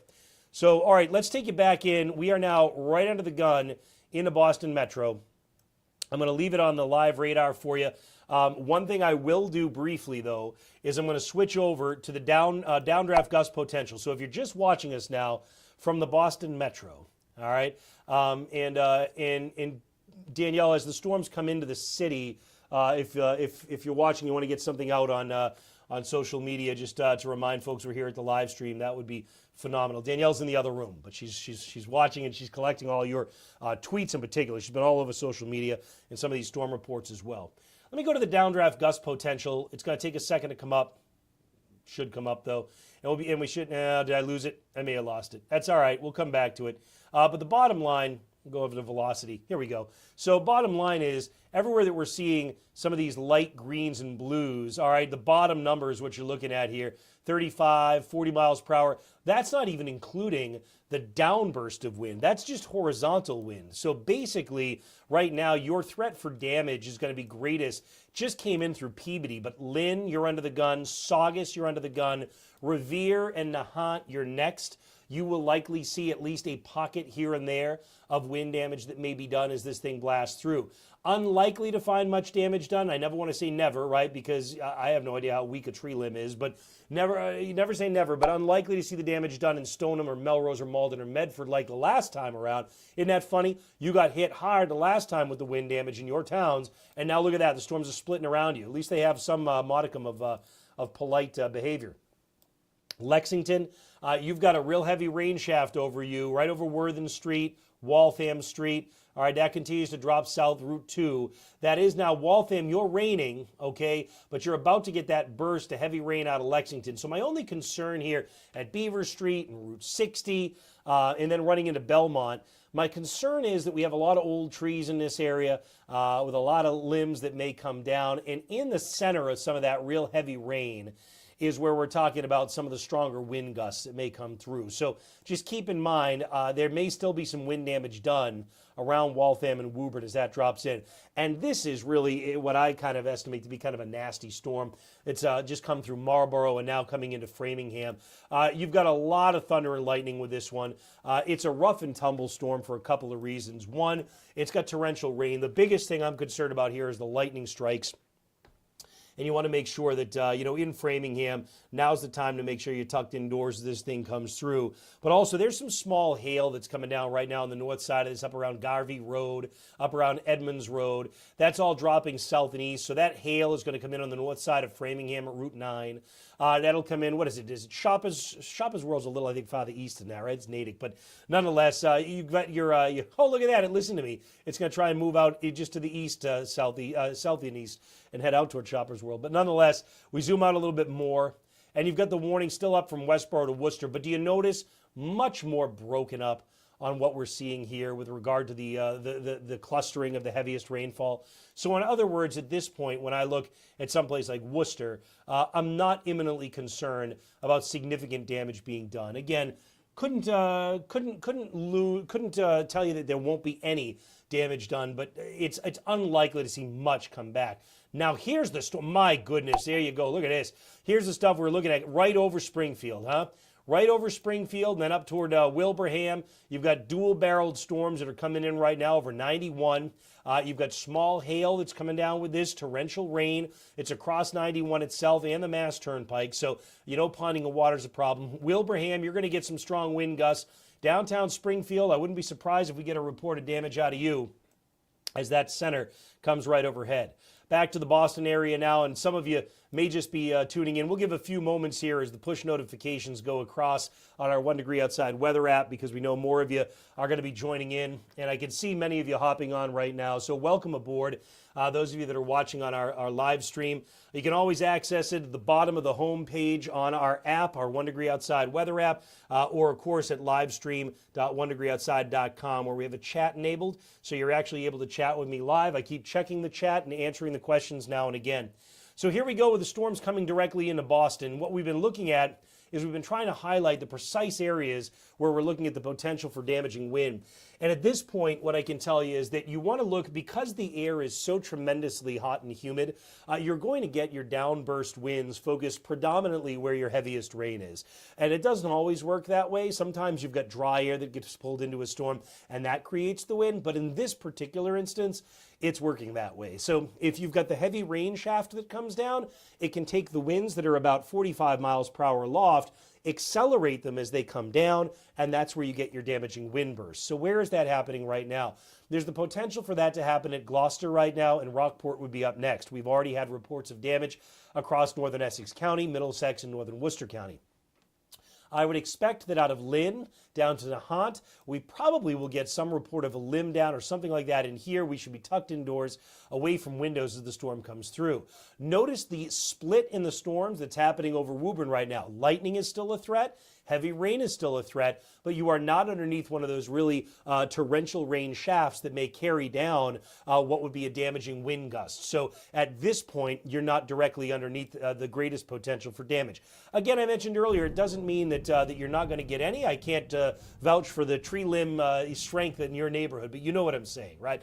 You do pick up another area, though, that is a little bit more concerning, just dropping out of Maynard and Route 117, coming down 27 and crossing Route 20. This will come into the Cochituate neighborhood and then split between Framingham on the west side and Wellesley on the east side. In this area, we do have a lot of trees, a lot of older trees, particularly as we get on the eastern side of that. And the other part of this is that we start to run into a little bit more dense population. So the reason I mention that is because if you have a limb come down, the chance of damage is much greater than it is in areas, for example, where the limb may come down in a state forest and it comes and it goes, and that's about it. So just so you're aware, this is another area that we're watching carefully. This has been another one of the stronger storms, essentially draped from 117 on the northeast side, running into Waltham, and then down to Framingham on the southwest side. Additional storm clusters are around Worcester right now, not imminently concerning that they would cause damaging wind. Now, you're under a severe thunderstorm warning, so I certainly would be ill-advised for me to tell you that there's no chance of damage, but I can tell you that when you analyze this map, you look at that and say, probably, in this case, it would be extremely spotty and extremely isolated in the Worcester area. We come farther to the west, and this storm has been continuing to strengthen as it's moved through Springfield. It now has crossed I-91 and has crossed the Connecticut River. It's coming in across Hancock Street, State Street. As it comes in through eastern portions of Springfield, it's bringing with it some hail and torrential rain and the potential for some locally damaging downburst winds in here as well. But notice in the latest scan, that begins to ease. The storm coming into Wilbraham over Montague Road and Main Street, that does have the potential to produce some gusty winds as it comes through. Back to the Boston area we go. If you're watching right now from Gloucester Harbor, we've been covering you because your special marine warning remains in effect until 9 p.m., not just for Gloucester Harbor, but from Plum Island all the way down through Salem Harbor, although, of course, you can see now, essentially, we've brought that all the way down into the north end of Boston Harbor, for that matter, too. And you know what? Before long, it'll be on the south side of Boston Harbor. And if you are watching us from the south of Boston, let me go ahead and draw the storm track so you can get your towns and times and get an idea for when the storms will be arriving. We'll go ahead and we'll draw on the leading edge to the storms, just coming into Boston now. Draw them all the way down the pike. Look at that. They're lined up almost perfectly on the Massachusetts Turnpike. There we go. And we'll bring in our motion, which is generally at about 36, 37 miles per hour, generally off to the southeast. And here are your towns and times. So what I've been doing here is I've tended to be taking these and sliding them out so that they're out of the way of the radar, but you can still see them. And as I give you a chance to catch up on the towns and times, I will catch up on what you've been relaying in the chat. And again, if you want to join the chat, you can do it in a number of places. I see it all. It comes in here. But YouTube, Twitch, also on Twitter, where we're live streaming. And then if you go to livestream.onedegreeoutside.com, we've actually got a chat that's embedded there. So it's a whole lot of chatting, but it allows me to kind of talk with you about what's going on. Okay, concert at Fenway Park tonight. Well, that's from Danielle. So Danielle, thanks for the heads up. Sorry, everybody who's watching. If you're watching from Fenway on the app right now, the bad news is you've got rain coming in for quite a while. You can see it extends far off to the north of Boston. The bad news also is there's cloud-to-ground lightning strikes. The good news is, at this point, it doesn't look like you're in line for damaging wind right over Fenway, although you do have some torrential rain and cloud-to-ground lightning coming down in the Back Bay right now. Let's see, I like the format, going into more technical weather science topics. Good, I'm glad you like it. I hope a lot of folks do. Let's see. Okay, very good. Seeing reports on Twitter, concert is delayed because yeah, as well as should be. Calling the storm like a sports game. That's the idea. Excellent. Lightning 0.4 miles from my house. I think we had a strike during the live stream. Those of you who've been watching a while, we had one right in the backyard. It was crazy. It was absolutely crazy. Please provide guidance for concert at Fenway. Look, I can provide the guidance for you. Let me go ahead and get rid of the towns and times because I know that some of you may be watching from there. But my guidance really isn't very promising, right? Here, I'll tell you why I say that. I'm going to go ahead and I'm going to loop this. You're going to be wet for a long time, okay? The good news is in about 45 minutes, the lightning threat will go away enough that they may decide to go on with the concert as long as you're okay with getting wet. Because look, I'm looping through over the last hour now, okay? Let me zoom you into Boston, all right? And you can see here are the storms that are just coming in on you. This is my concern is you've got cloud-to-ground lightning. You know this if you're in Boston right now. So the important thing is to be kind of, if Fenway Park, you're just not in the middle of the field, ideally, right? You're in the concession stands. I mean, I know everybody's in there, and it's hot and it's sweaty and it stinks, probably literally and figuratively. But at the same time, that's the safest place to be. That's what you got to do. If you're underneath the grandstands, you're in a little bit safer position as well. But part of my concern here is that if you look at Boston and we zoom in and you come right into the Back Bay, all right, and you come right into Fenway, you can see this stuff is developing. Let me go to the latest radar imagery, okay? It's, technically your heaviest stuff is over the financial district right now, but it just came over the Back Bay, and you got more that's coming out of Brookline, right? And that's coming across Route 9. So that's all coming in over the fens also. So bottom line here is when I look at this, I say we've got cloud-to-ground lightning strikes at danger at Fenway Park for probably the next 45 minutes. We've got heavy rain that's going to be happening at Fenway Park for at least the next hour. We've got rain that's going to be happening at Fenway Park for the next couple of hours. I mean, that's just the honest assessment there. Again, going back to that 1 hour loop and pushing things through. You got to remember some of these Boston, you're going to be next into this, or you're into it now, but I mean, you're next into what we're seeing happening to the north.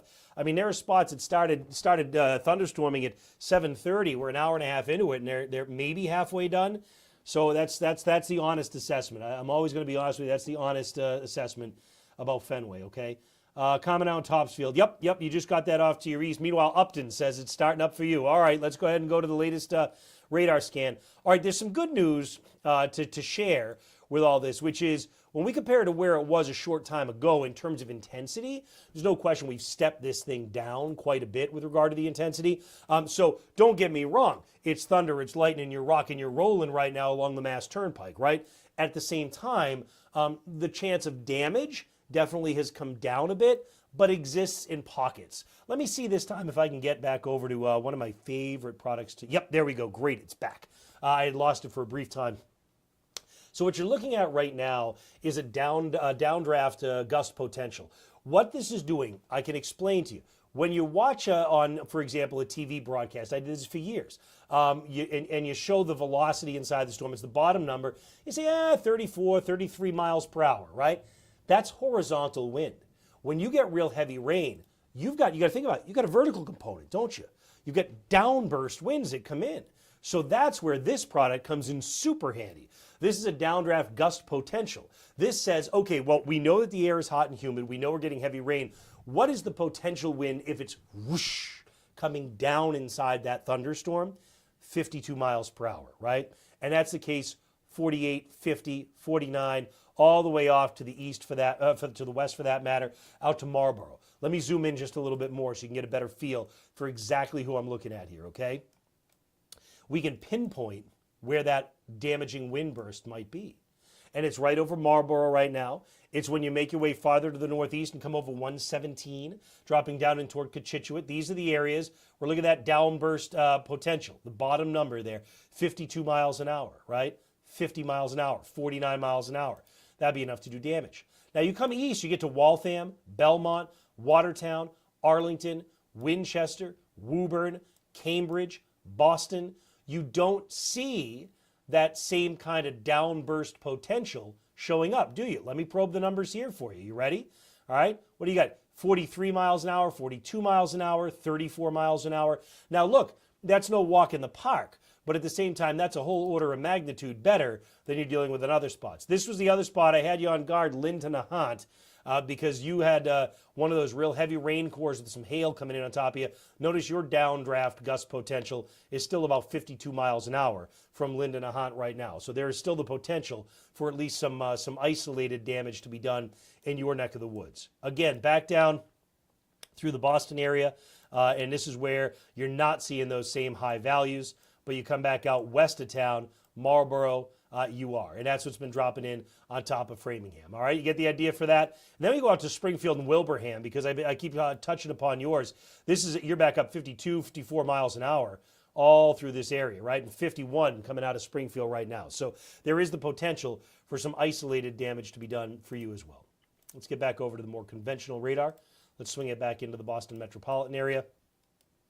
Newton, you're into it now, and you are Newton, you're about to get, remember that area that we looked at, right? We said Waltham was on the east side of some of the potential downburst wind. Sorry if I'm making you a little seasick with the zooming here, but nonetheless, you can see it. You've got that next rain shaft with likely some small hail coming right down 95 at 128, coming to Highland Avenue next. Right now, it's crossing the Mass Turnpike at Weston. All right. Once you start getting north of 20 and 117, you've still got cloud to ground lightning strikes, but there's no longer a concern for damaging wind gusts. That damaging wind gust concern is going to be on the west side of Newton, across 95 into Needham, and then stretch down into Wellesley. This will be one area that we'll watch for some localized damage from you. All right.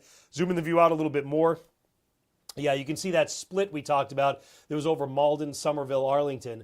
That has held all the way down to Boston. The split, not meaning that it's not raining, not meaning that you don't have cloud to ground lightning, but rather meaning that you don't have that same intensity that can warrant some of the damage to be done by some of the strong damaging winds that can occur as well. So while I pull this out a little bit, one thing I'll do, I'll give you again an update on towns and times and where it's headed next if you're watching from south of Boston in particular or right at the Mass Turnpike. And what I always love to do when I draw these towns and times for you is I love to then get on over to the other monitor to my, there we go. You know what, I want to do it again. That was a stinky one. Hold on a second. Hold on, we're going to do this again. You ready?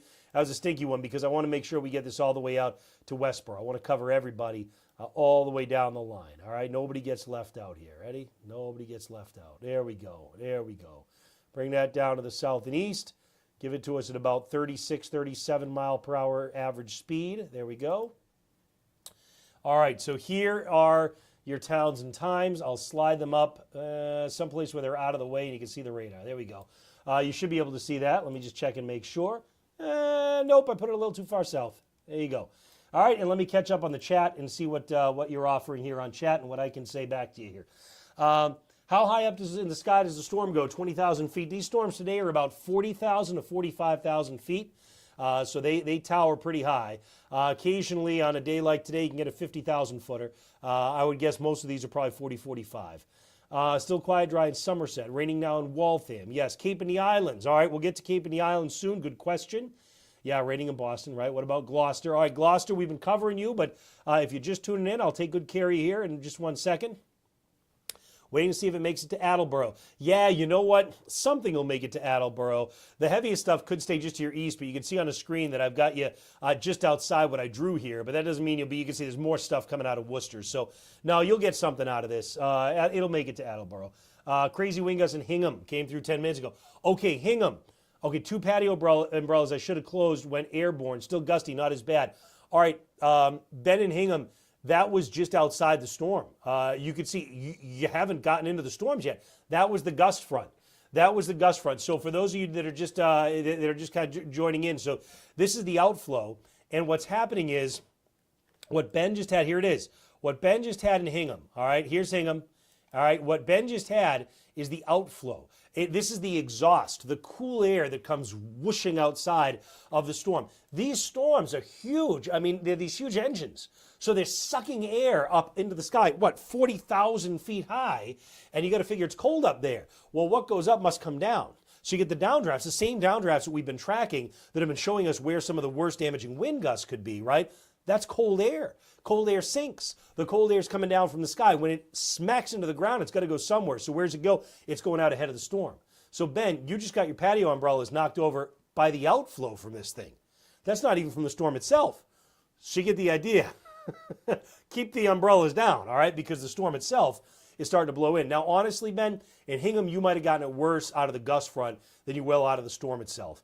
And I only say that because it's breaking into pieces. It's going to be a little bit more localized when it comes in. You'll get thunder, you get lightning, you get rain. But in terms of the wind, we'll see whether you're in one of these more intense cores. And you can kind of see that trend too, folks. What I'm going to do is let me just go down to about a half-hour loop. I'll play the timeline on this for you. And you could definitely start to see that there's a little bit more of a cellular look to it. And what I mean by that is it's kind of breaking into little pieces. Now, look, some of these pieces are plenty strong and they're still capable of perhaps doing some damage. But these storms are now outrunning the severe thunderstorm warning, which stopped, by the way, just north of Boston. And now the question becomes, is a new warning going to need to be issued? Well, what I can tell you is that based on what we're looking at right now, in this particular area of the Boston metro, perhaps not. But what you need to watch is from Waltham down to Medfield, that is a pretty strong core. We've been watching that storm core for quite some time. And as that drops south and east, there's still a lot of energy here. So this goes to answer the Attleboro question, to some extent, the Cape question too. Here's what I'm going to do. I'm actually going to add on the thunderstorm energy, if it will, and I'm going to add, see, I might have to try it twice, but that's fine. There we go. The thunderstorm energy is being added on here. So what I'm doing is I'm saying, all right, let's take a look at how much energy is available in the atmosphere for thunderstorms to form. Long story short, we measure it in a term called joules per kilogram. If you remember high school chemistry, joules was a form of energy measurement that you had, particularly when talking about calories and all this stuff. But look, bottom line is, if you see over 500 joules per kilogram, then you've got enough energy for thunderstorm development and maintenance. It can happen with less, but generally that's the rule. Look what you've got south of Boston right now. Whoa, let me zoom in a little bit more. You ready? In the suburbs just south of Boston right now, you're sporting 2,700 joules per kilogram. That's a lot of energy. That's a lot of thunderstorm energy. And that's why I say, if you look at this, two pockets that stand out to me here. One over Milford, all right, with about 2,200.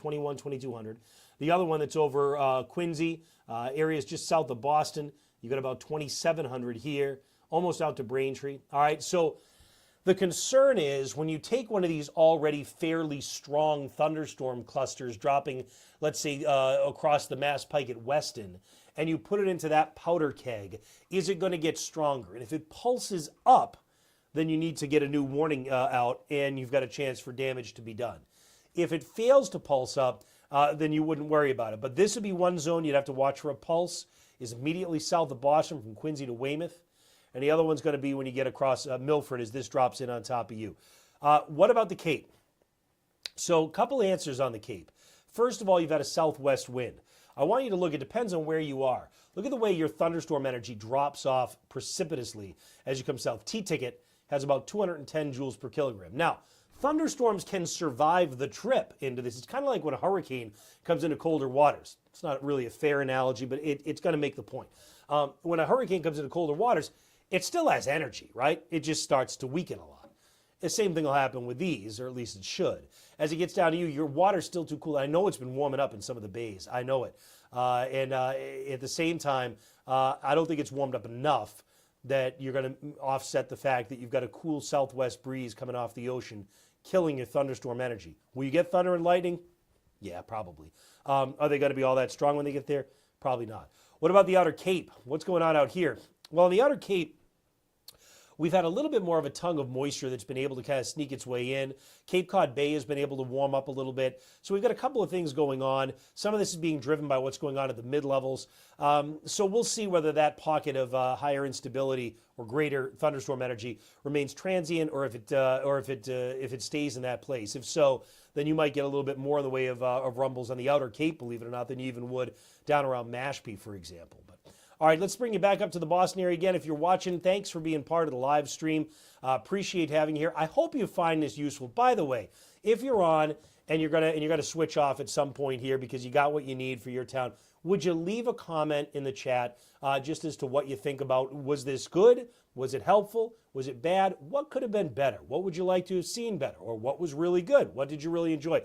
Honestly, because this is one of the things that Danielle and I have been wanting to do by starting 1 Degree Outside, is make this a dialogue. So that's why the chat is a huge part of this. This is why I keep stopping to read the chat, to answer your questions. That's the whole point of 1 Degree Outside.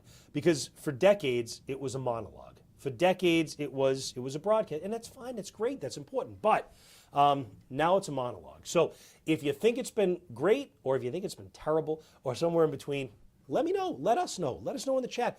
We take all this stuff to heart. I remember the first time we did one of these, one of the pieces of feedback we got was the quality, video quality was terrible. So what do? We made sure we got better video quality, right? Sometimes it's easier to know, when I'm seeing your comments that come in after the fact, etc. So please do make sure that you let us know that. Speaking of, what I'm going to do is I'm going to get caught up on your chat comments here in just a second. But what I want to do is get a new Towns and Times. Are you getting sick of looking at the thunderstorm energy plot right there? I kind of am. Let's go ahead and get things switched over, and we'll get rid of that for you. By the way, northern New England, if you're watching us in northern New England, and probably not many of you are, because you've already had your storms. That's why we're not really talking much about you. Route 2 corridor, northern Massachusetts, you've already had a lot of your action. You're raining, and so you got to be careful out there because there's still going to be a lot of water on the roadways. Most of the action now is in the Boston Metro. Most of it now has gone what we call sub-severe, below severe criteria. But again, I'll stick with you a little longer to see if we get another little flare-up that happens around Dedham, Quincy, Weymouth as the storms drop in on top of you. Also by Thompsonville, this was the storm that was very strong when it came over Springfield. It's weakened as it comes over Palmer. It's been weakened as it comes down through the remainder of the Pioneer Valley. But Thompsonville is trying to get a little bit more action. If you do live in Connecticut, you might have noticed when I showed that thunderstorm energy plot, I kind of noticed it as well. You've got a little pool in northern Connecticut, so it may strengthen a little bit more as it comes down the Connecticut River. Again, another look at the Towns and Times for you on this leading edge. So now you see what I mean, by the way, Ben and Hingham and everybody else that's at the South Shore. You see what I mean about how it's really becoming very cellular, right?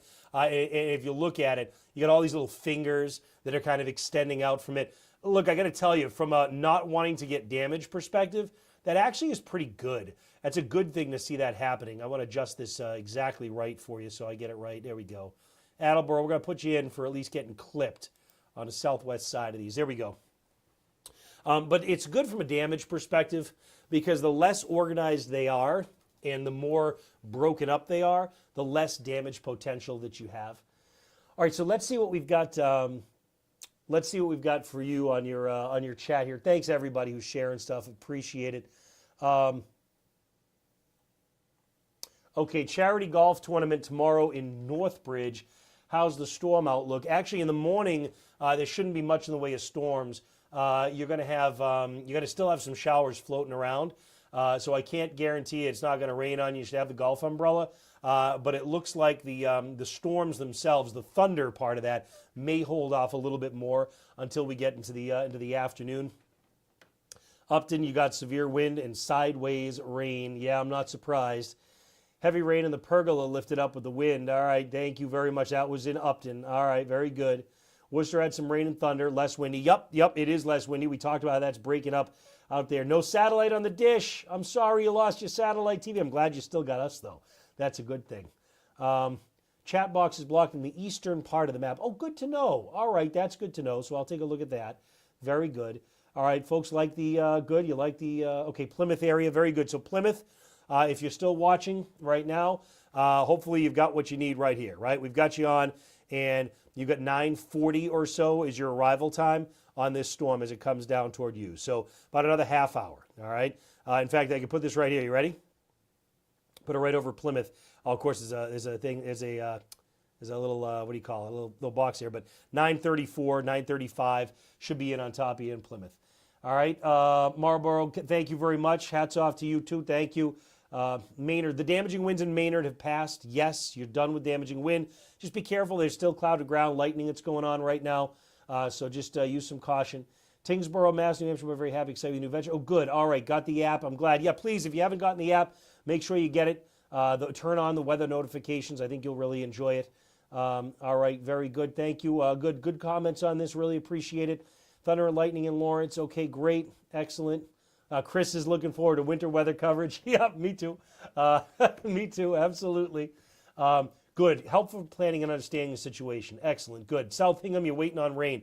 You're going to get the rain. There's no question. You're going to get the rain. It's almost on top of you right now. But at the same time, you may not get the damage. You might get the best of all worlds, right? Which is you may be able to get the rain without any damage, given the way these things are kind of breaking up into cells. Okay, good. Need to increase your capacity for number of viewers soon.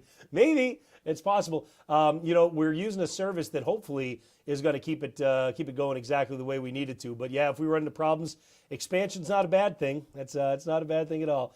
Let's see. I want to reconnect here on the other chat too. Very good. I just don't want to miss anybody before we move along. App gave me a lightning alert. Good. I'm glad about that. First time joining a weather live stream, Mindy. I'm so glad. I'm glad that I'm glad that Danielle and I could be your first live stream. That's wonderful. First weather live stream. I love it. That's great. And that is something we do a little bit differently here, which is that we're doing this on Twitch as well. And Twitch is usually for gamers, right? So my son's 13, right? So he knows Twitch for gaming. And at the same time, it's a great platform. So we're on YouTube right now. We're live on X right now. And we're live on our website, livestream.onedegreeoutside.com. That's all through the Twitch interface, which we're also live on Twitch. So we're able to see a lot of you kind of chatting in from different places, which is great. Good. I'm glad. Right. I love this one.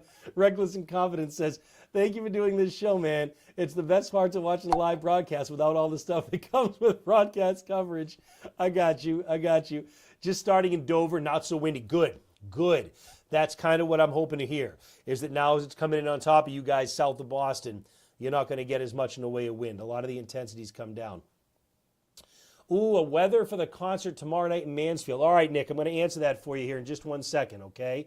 Love the live stream. It's great. Minor observation. I have headphones on and only seem to be getting audio in the left ear on Twitch, YouTube, and X. Wow!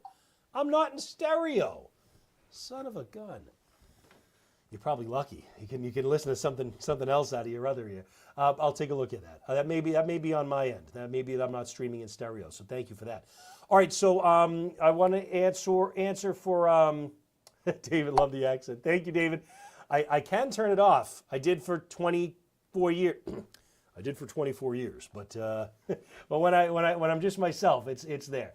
All right. Let's see. So the concert tomorrow night in Mansfield. I promise you would look at that. Okay. Let's do it. So for those of you who are interested in what comes next, let's do what comes next. You ready? We're going to go through and we're going to take a look at the, give me a second. It's coming. Give me a second. I want to get something that's actually decent for you here. All right. And there we go. All right. This is, stand by. All right, so this is tomorrow morning at 6 a.m. All right, you ready? There we go. This is at 7. This is at 8. Now, I'm going to caution you, because I'm doing this on the fly, I picked what I believe is probably going to be the most representative solution for what will happen tomorrow, okay? So, in other words, let's see. Let me see. Hold on 1 second, because there's another thing I could do, which is our own. We actually built our own proprietary guidance. Like 1 degree outside guidance. So we're actually working on trying to get that to a spot where we can get it out to more folks. Because right now it's been really helpful and really awesome for us. And we would like to actually get that out so that more folks can use it. at least up for folks like businesses to be able to use it, if not for individuals. But let me just make sure. I'm gonna go along and make sure I like the way this lines up. Yeah, so far, yep, this looks pretty good. So this is 10 o'clock tomorrow morning. You can see there's not much going on. So for the someone had asked about the golf 20 in the morning, I told you I think you'll be okay. There'll be a few showers floating around, but you can see probably not for a lot of Central Mass. And Eastern Mass looks to be out of it for a bit too. Here come the new showers. That's at 11 a.m. All right. Now let me go out. If we go out to noon, yeah, this is okay. I would like to see a little bit more coming down to Western Massachusetts at noon tomorrow. I think to be accurate, you'd have a little bit more that would come down in there. Let me see. Yeah, something like this here is a little bit closer to noon tomorrow. And then we go out through time. And here's the issue tomorrow: 3 p.m., 4 p.m. All right. 5 p.m. I know you were asking about the evening. 6 p.m. All right. 7 p.m. 8 p.m. All right. Now, the only thing I'll say that might be a little bit more optimistic is we are going to turn a northeast wind tomorrow. Sometimes when we turn a northeast wind, it cuts the legs out, basically anywhere from 495 to the coast. So from 495 to the coast may not be quite as bad as it looks here. But the bottom line is there's going to be showers and probably some thunderstorms that are going to crop up for you. Okay, so just so you're aware, I think that's probably what we're looking at. Let's go back over to the radar and get one last look here as we come back in. I'll be coming down in just a moment here from the live stream because we've seen through the most kind of severe part of this, and we're done with all the damaging storms. I think for the time being. The only stuff that would happen is if we get an isolated damaging storm that develops south of Boston as it runs into the last of that kind of instability, in which case make sure you've got our 1 degree outside. And if you just search Noises 1 degree outside weather, you'll find the app in the App Store. If you're on Android, then please go to our homepage instead. Google, for a whole long list of reasons, but Google is not making it easy to search our app. So you just go to 1degreeoutside.com. You'll see the Android link in the upper right corner of the screen. You'll be able to see it there. So with that, I think I'll just make sure that I didn't miss anything else here. I think we're good. We're in a good place here. Excellent. And I think hopefully I didn't leave anybody else out here. Heading to Newburyport tomorrow from Upton, late morning and afternoon. Well, you just saw it. Hopefully that helped when I gave you that hour by hour. Here I thought David Bagley had the thickest Boston accent among the Mets. Yeah, David and I are probably right up there, I would say. Absolutely. He's a local guy. Saugus, absolutely. And I'm a Haverhill guy. So, it's we come by it naturally. Steve, thank you very much. Very kind. The voice weather alert on my phone surprises me every time. One of these times, Danielle and I will surprise you by putting our own voices on there. We could do that. It'd be kind of fun, wouldn't it? Is the heat wave over? Oh, heat wave's over. Heat wave's over. All done. Tomorrow's going to be in the 70s or about 80. If you're south and west of 495, it'll be in the 80s, but heat wave's over. Okay, great. Oh, good. Oh, I'm so glad you stayed tuned, John. Thank you. I'm glad I could answer your question, too. Intense lightning in Medford now. Yup, you're going to get that cloud-to-ground lightning is still going to be the case here. And that's not going to stop for a while. I'm up in the Merrimack Valley. I just had a strike. I don't know if you heard it. Just had a strike right out probably about a half mile from here. So you're going to get that for a while. You've got thunder and lightning for hours to go, which is kind of fun if you like falling asleep to that stuff. I think we're going to probably say right here, I was right next to you in Merrimack, Mass. Oh, cool. Wow, very good. Pouring boys, okay. All right, guys. I think I'm good to stand down here. Danielle's been hard at work on getting your social posts answered and getting stuff out there as well. Thanks to everybody who kept us posted. We appreciate it. Don't forget, there's the submit feature on our app. At the bottom, there's a send to us. So if you ever see weather happening and you want to send it to us, do. We get it right to our cell phones. We get it right away. So send it along anytime you want. All right? Folks, thank you. I hope you found this useful. I certainly, on behalf of Danielle and I, have enjoyed being